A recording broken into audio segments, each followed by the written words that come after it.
Hey, this is Full Game Prometheus giving you another full game breakdown. I'm going to be rolling with the West Coast as my offense. On defense, I'll be using the Tennessee Titans. Going to be using the Buccaneers, just switching up my teams a little bit. I have a lot more confidence in what teams I'm using because I have a very effective offensive scheme that is extremely hard to stop. It's actually really turned around my offense a lot because I switched over to it. So right here, my opponent comes out into basically running formation and hits me. I tried to hit him with a blitz. He's actually got full blocking. He's got 3 wide receivers. He actually hits a little it's like an angle route with the wide receiver. Very effective. He actually picks up a lot of the yards he lost in the previous play. So he's using basically the tight bunch pistol formation. And right here was a really good read. He actually threw towards my user and is able to go ahead and complete a ball. Then he goes into a split formation. This is a standard split formation. And this guy really had a good understanding of this particular play that he was using. He has the flats. He's got a dig route over the middle, and he really read his reads fairly well. Right here's the flat on the other side. He's able to go and pop it with Pollard to actually get it down, pick up a good 9 yards right there, almost 10 yards on it. I'm in a cloud coverage right here with a spy. I just figured if he tries to take off this quarterback, this guy actually wait for his reads, actually threw right into my user again and got away with one. Once again, cloud flats with a spy. And I think I sent the spy after him, but he's able to go and hit the flat and fall right into the end zone to go up by a touchdown. So right here, I actually jump into this spread formation out of the West Coast playbook. Hit him with a little bubble screen off to the right. I just want to make him think about that. But this guy was using cloud coverage. I think he was using basically nickel cloud coverage the entire game. And he's going to give me the seam. Now, I was playing the sidelines with the outs because the way he was running his defense, he was bringing everybody in close to the box, which is actually not a bad thing because I can basically hit him with a run. So he's showing me cloud coverage right here. This is an actual play that should blow up the cloud coverage. I should actually have a free wide receiver, Goodwin. He's going to be in the middle of the seam, and I was anticipating Perryman, the guy over Perryman, to pull down, but he actually played over the top, and that's Byron Jones. He's one of the best corners in the game, and he actually played that ball perfectly. So I threw an interception right from the very beginning. So this is not a very good situation to be in. You don't want to give up an easy touchdown to someone and then actually go ahead and give the ball right back to him and be in a situation where you can actually give up a touchdown. So I go into a cover 4 right there. He hits the little smoke route to actually get a completion. Now I come with pressure and I switch into cover 4 really quick. This kind of messes up his reads, and I get a nice little block shed sack off the edge with Jason Pierre-Paul. Right here, I think I just jump into basically a nickel blitz, have pressure coming off the edge. His wide receivers kind of get jumbled up underneath, and able to go and sack him down on the 7-yard line. Now, I think in a smart play on that was basically what you want to do is you want to go ahead and punt the ball back, not give someone a long field, and I guess he was gambling because he felt like he had house money, but with the bubble screen down in the end zone, I'm able to go ahead and tackle him. So right here, or actually a score. So right here, actually go ahead, user take away his inside read, and be able to go ahead and get a nice little interception. So to put him in a situation. Now here's the thing. You see how he pulled his safety down? Watch that wide receiver in slot position, wide open because he base aligned. He pulled the safety down to play the cloud flat, and as a result, I'm able to go ahead and hit him right in the seam. He's going to keep doing this throughout the entire game, and he's going to give me easy touchdowns the entire game. So back into this cover 2 coverage, he actually throws a little dig route. I had to take the other guy on the opposite side, so that was actually a good read by him. 3 minutes left in the first half. I'm actually in a nickel defense. He actually hits the flat again. So this guy was forcing the flats. He was doing dig routes. He didn't hit me with any kind of out routes, but he pretty much had his reads. Everything was on the inside. So right here, I actually got some pressure off the edge, and I took away one of his fast reads, and I think that was a Mike Scrape blitz. And right here, I switch back into cover 2 just to kind of keep him guessing. He's in a bunch set.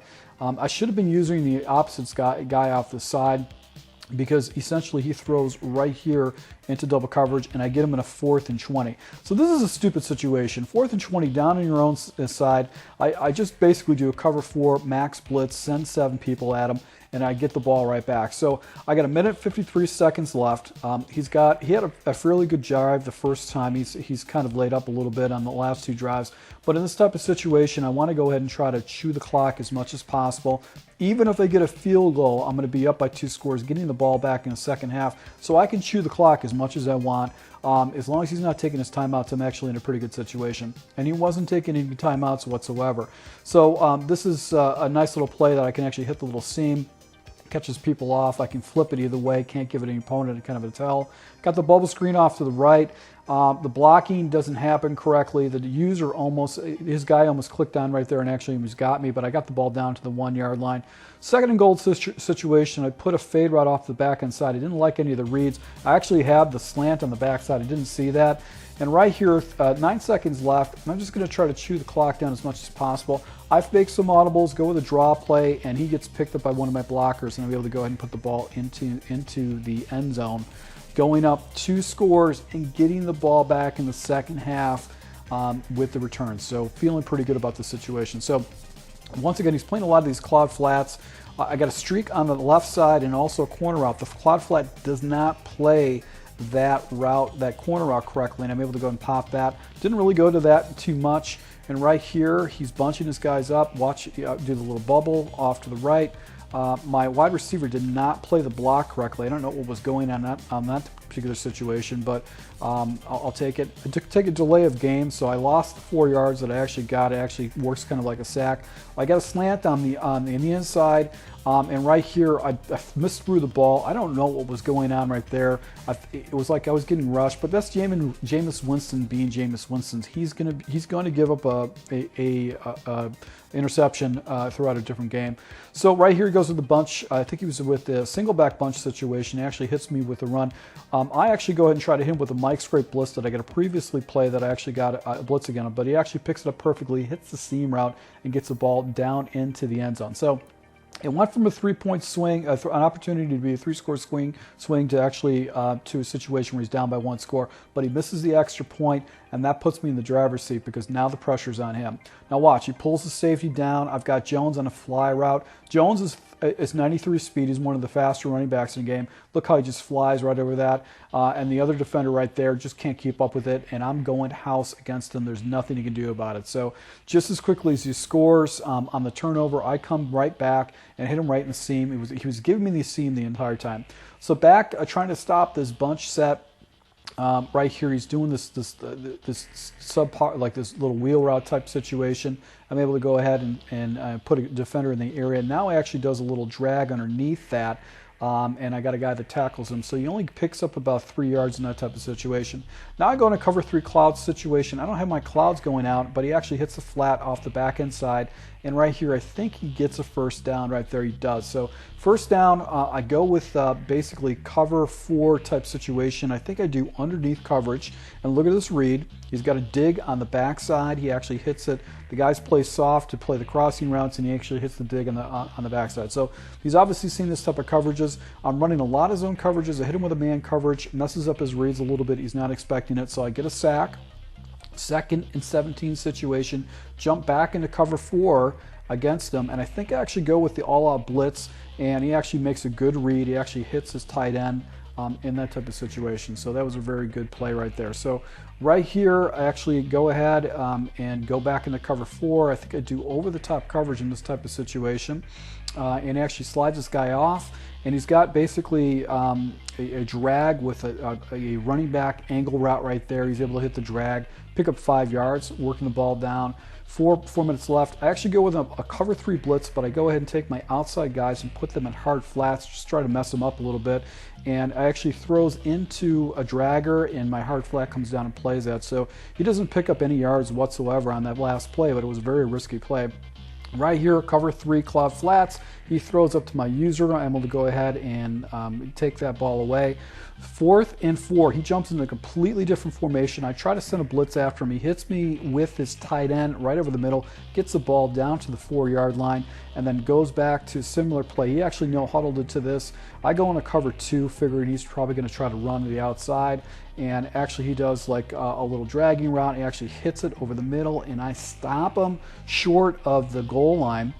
He's down on the 1. He goes ahead, no huddles, and actually I'm expecting the run, so I try to clinch my guys up. I go into a man blitz, and he's able to go ahead and push the ball in with that offensive Dallas Cowboys line.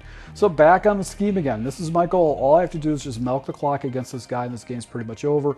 I hit this out route. This out route was basically there all day. There's nothing to do about it. I hit the bubble. He actually clicks on and actually takes care of the bubble, but I'm chewing the clock down. Now, the bad play with that is I probably could have got this down to a 2-minute warning, and it necessarily wasn't a very good situation. So hit a little dragger over the middle, so I've got a 3rd and 6 situation. Now remember, that seam is always wide open, so I switch into a different play right here. He's expecting to seam, and I actually go ahead and do a little slant right in front of him, and now I'm chewing the clock down, and now he's going to have to burn some timeouts in this type of situation. So just chewing the clock. He's got 2 timeouts left. I get 1 more first down. This game is pretty much over. I try to do a nice little inside run with the bubble, but I just go ahead and do the inside run.